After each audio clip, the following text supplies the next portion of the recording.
My name's Leslie Becker. I am from Carlisle, Iowa. I am part of Team Iowa. And my story began when I was 8 years old. I found out I was type 1 diabetic. Type 1 diabetes can lead to kidney failure.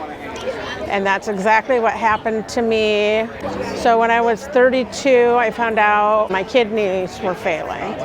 So they decided to put me on dialysis because I wasn't feeling good. So October 4th, 2004, we received the call.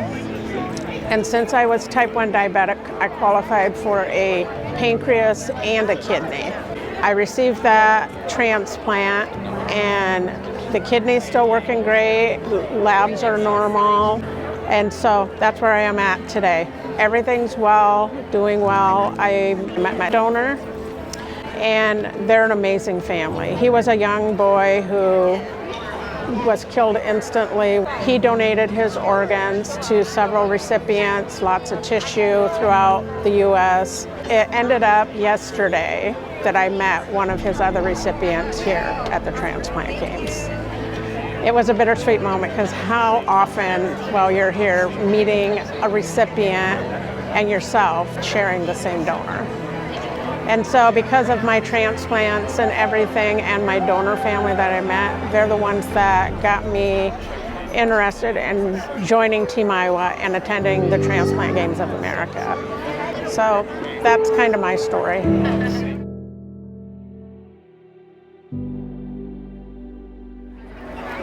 Hi, my name is Andrea. I'm Brandon. We're from Chicago, Illinois. Back in 2019, my son passed away at the age of 10 due to gun violence. The Gift of Hope has been really awesome with their support and love for, just helping us out with honoring him in every way possible. One of the things that EJ did was he donated his heart to a young boy who was 13 at the time in Arkansas. So 3 years later, that young man is 16, and that heart is still beating and pumping and thriving. And we couldn't be more proud that something that happened in tragedy was able to provide a life for somebody else. We do usually know the age and the sex of the person, but we don't know exactly their names. I did write a letter. As soon as I sent off the letter, the family reached out to me on social media on Resurrection Easter Day.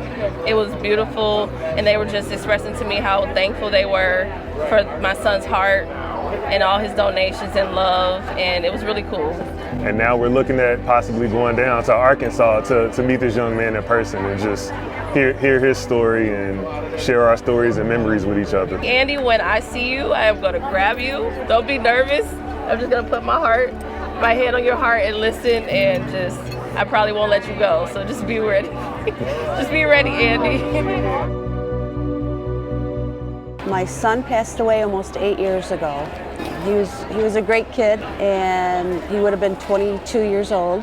He was coming home from a bonfire and had an accident with his motorcycle. His best friend from school that he grew up with saw an explosion from the motorcycle. The gas tank, I guess, blew up. They took him to one hospital. We met the doctors there, and the doctors told us that he had a traumatic brain injury. And then a couple months later, we found out that he had saved 6 people's lives with his organs. He was able to give sight to one person in Ohio. He has 7 skin recipients, 6 tendon recipients, and 149 bone recipients. And they live in 22 states and in 2 countries.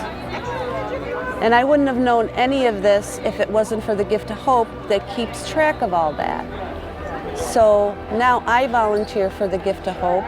I'm on the advisory board for Eversight, which is the cornea donation organization of Illinois. And I speak to classrooms too through Donate Life to try and promote organ donation and the importance and how important organ tissue eye donation is. And that's the blessing of organ donation and how important it is.